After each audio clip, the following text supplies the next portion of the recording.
Welcome to the Monthly Meeple. I'm Philip, and all the Meeples are on duty today.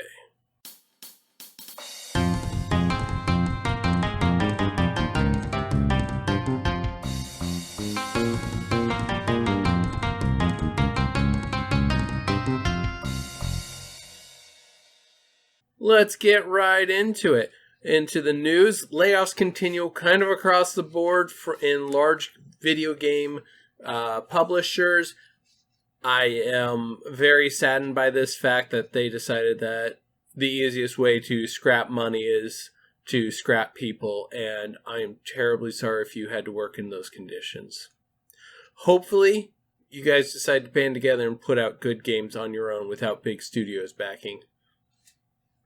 EA dropped Command & Conquer as a huge group on Steam, effectively crippling several small indie or video game launches at once, and this was done in tandem with them laying off a bunch of people, so they were trying to really affect their bottom line. The one that I remember launching on that same day was Berserk Boy, which is a different spin on the Mega Man style gameplay. Miniature Market is under new ownership, which Miniature Market, if you didn't know, it is a board game seller online, and it is now under new management. You can go look up those new names. There's a bunch of announcements about it, and it is fairly uncertain whether the new owners still work for Asmodee, or if they don't, or if this is a clean break from Asmodee.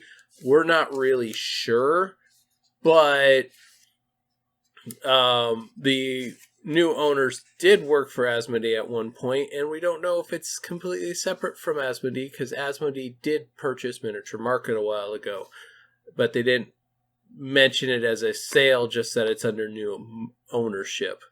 Critical Role's Daggerheart is now in public playtesting. If that is something you want to dive into and look at, I watched some videos on it, and it seems like a very interesting style game. If you're more into the cinematics and the thematics of it rather than the grind of combat and stuff like that, it is going to probably be a good system to use. Magic the Gathering, in their new Western-themed release set, is putting in a Coyote and Roadrunner cards that are obviously not the Looney Tunes art, but definitely a callback to them. We're going to kick it over to Shane's Corrupted Corner and see what he is up to at this point. Okay, so news number one in review, Braden is a tool. Just want to get that out there. Rude. Not inaccurate. Okay, let's see. What have I been doing new in gaming? Right, that one thing. Stardew 1.6. Like, that's the only news and the statement. You don't need to know anything else. Stardew 1.6 is freaking awesome. There's all the waterfalls. There's the aesthetic improvements. There's the little ways he's changed up the map.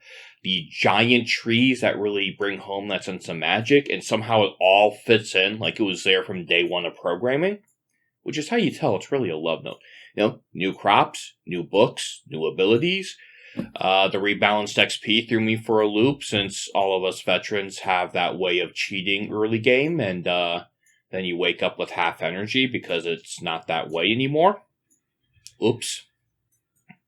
Like, new items. The new farm, really cool, even though it's kind of set up for a ranching build, which I don't generally do.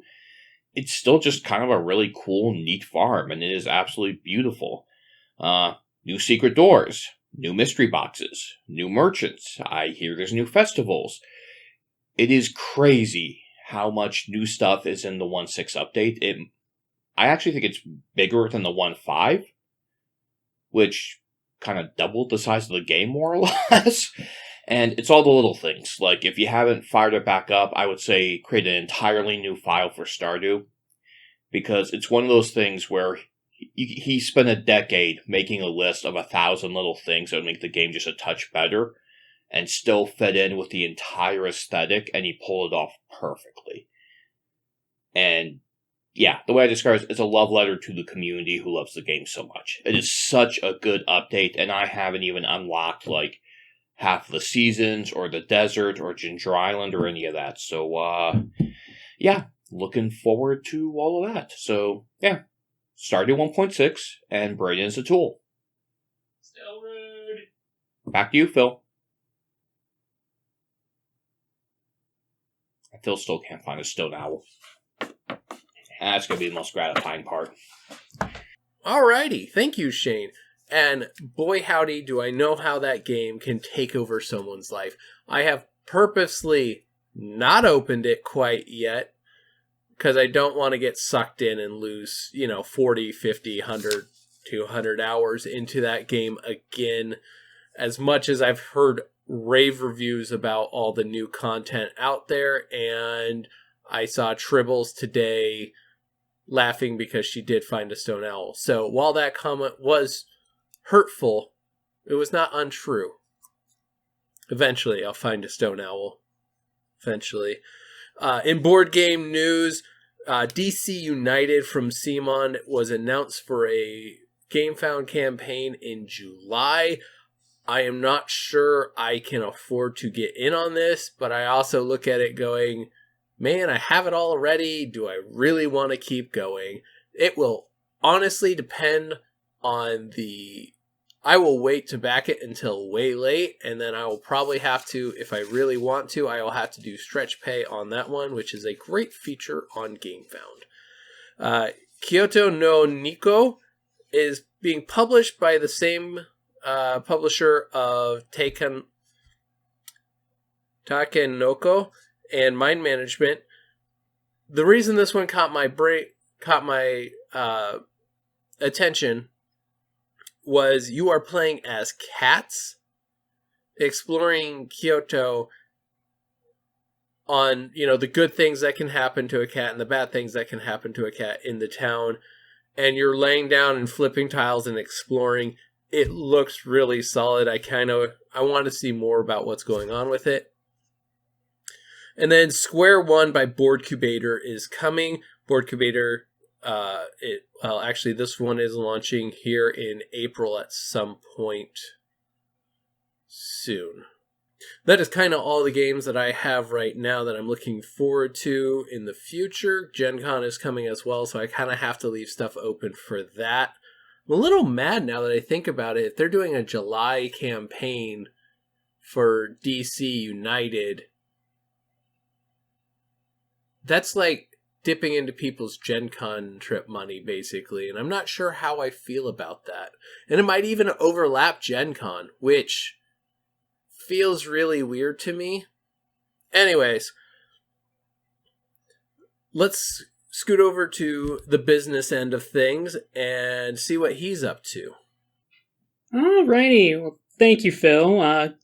Gaming news has been a little light for me this month. I've been kind of running all over hither, thither, and yon, but managed to sneak in a few good accomplishments. Probably the biggest one was getting to finish building the Mr. House Fallout Magic deck. Got to take it to the shop for the first time last week. Had a ton of fun playing it. It was exactly as silly and ridiculous as I'd hoped. Rolling lots of dice, making all the robots. A+, looking forward to playing that deck a bunch. On the board game front, I've been poking around a little bit, looking in on a couple of games put out by Ferdy, whose North American distributor is Eagle Griffin Games. A couple of games that I've been looking at are some new expansions for Pitch Car that I have not acquired yet. I'm very excited about picking up the Loop the Loop. I think that's going to add all kinds of shenanigans to the flicking of discs across courses.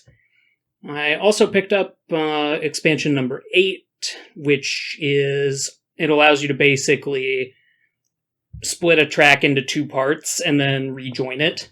So, overall, very excited to pick those up. I also, while I was kind of browsing the catalog over at Eagle Griffin's website, I picked up another game called Tumblin' Dice. It's a bit of a spendy board game, but we don't have a lot of dexterity-based board games within the Meeples collection. I know Phil's got a couple, that one or two of which he's played on Table for Two, and then we've got Pitch Car, but realistically, that's about it.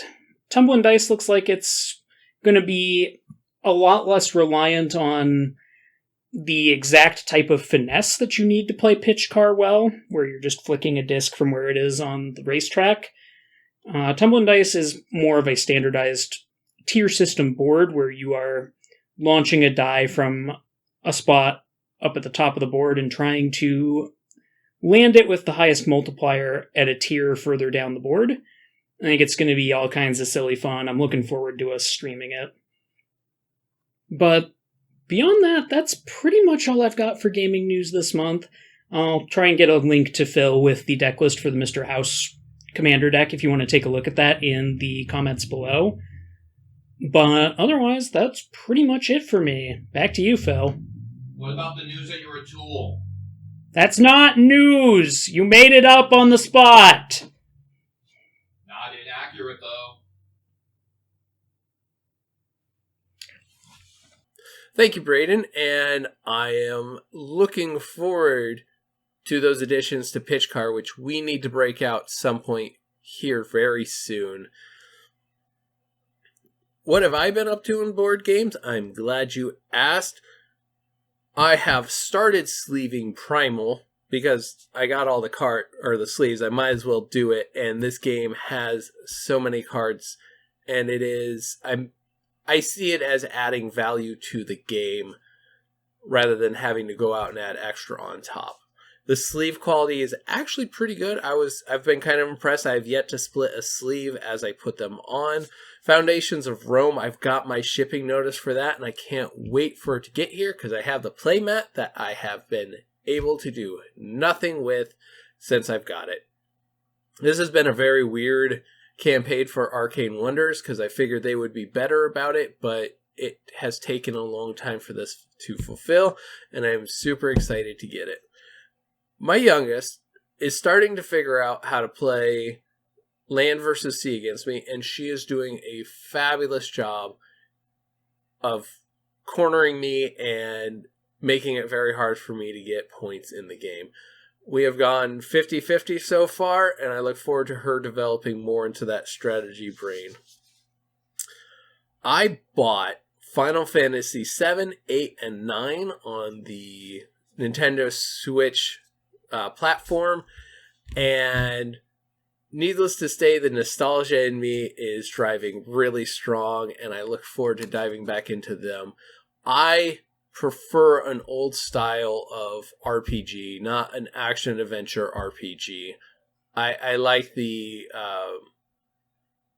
old battle scenes and all the old ones up until 12, where they switched it over to the Gambit and your guys are running around. So I'm beyond excited to get back into them and let my kids, my oldest at least, start playing through them. I am also slightly saddened. I thought on the 21st of March I was going to get the Elements alpha build that I could start playing and putting up content around because I was looking forward to it. But unfortunately, they decided to hold back that alpha build and keep working on it because it wasn't polished enough where they were ready, and they wanted everybody to have a good time with it and not just keep running into bug after bug after bug. I totally get it. This is actually a fairly ambitious project, but I'm also saddened by the 3 campaigns that I have backed for video games are at this point nowhere near to completion that I am looking forward to. That being said, let's jump over to the old man and see what he's ranting about today. Thank you, Phil. You're a statue-like god of troglodytean culture. For my monthly update, I don't have much. Mine's going to be the quickest of any of you. I am currently in a bit of a losing streak with my wife. I am 6-1, playing Carcassonne, Mountain Goats, Splendor, and Century Golem Edition. So she's figured out my tactics. I don't have any new ones. It is a bit of a problem, as she is no longer having fun playing, I think, because it's too easy to beat me. So I'm going to have to start fighting dirty. We're going to see if that results in anything good or bad this month. But if I turn up missing or murdered, it was her. Just so we're clear. But that's it. I've got no Kickstarters in the works. I've got nothing else that I'm working on. I've been working in my shop. I'm designing a flip-top cart to get that production ready of what may be needed there.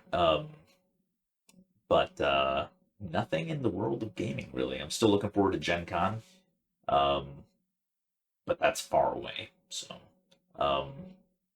personal shout out to all of our patrons, and I love you and thank you. Back to you, Phil. Thank you for that rant, old man Callahan. And those rants would not be possible without our Patreon support. Thank you, Mad Claw, Tribbles, Trident, Kronos, Beelzebuddy, and Fuzzbox. You guys' support means the world to us. Thank you, thank you, thank you, thank you, thank you. If you're not a part of our Patreon, there's a link in the description. Come join one of the most non-toxic gaming communities out there. We look forward to playing games with you. Speaking of games, if you've made it to this point, we are having a Patrons Night. I'm sure I've put a blurb in there earlier. Our next Patrons Night is... Hold on, let me flip my calendar because I haven't switched it yet. Friday, April 12th. So not this Friday, but next Friday, we are having our Patrons Night for the month of April. Come join us. We're either on BGA or Golf with Your Friends or the Sketchosaurus or whatever it is. That is an awful lot of fun. Possibly even Jackbox games. We'll see. We usually decide that night what we're doing. And if there's enough, there's probably some Duck Duck Goose. So, we will see you guys next time. All right. Bye. If you like what you just saw, please support us by hitting that like button and subscribing to our channel for more great gaming content.